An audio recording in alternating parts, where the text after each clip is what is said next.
If you're a Christian, a follower of Jesus, you're familiar with communion, with the Eucharist, with the Lord's Supper.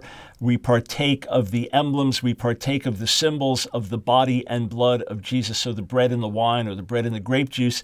The question is there more to it?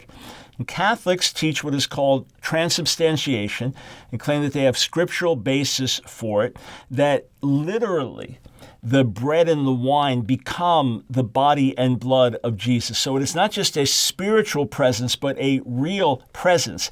And when you are eating them, you are literally partaking of the body and blood of Jesus, not in a cannibalistic form, but certainly in a spiritual form.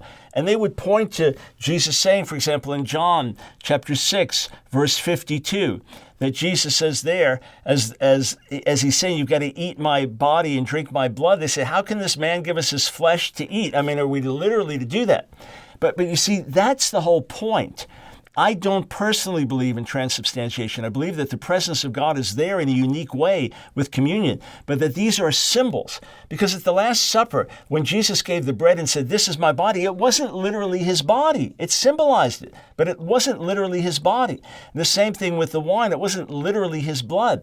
So in John 6, when he says, the words I speak to you are spirit and they are life, what will you do when the Son of Man ascends to heaven? In other words, how will you eat my body and drink my blood when I'm not here physically with you? I'm not talking about literal body and blood. I'm talking symbolically. So I understand the language was always symbolic.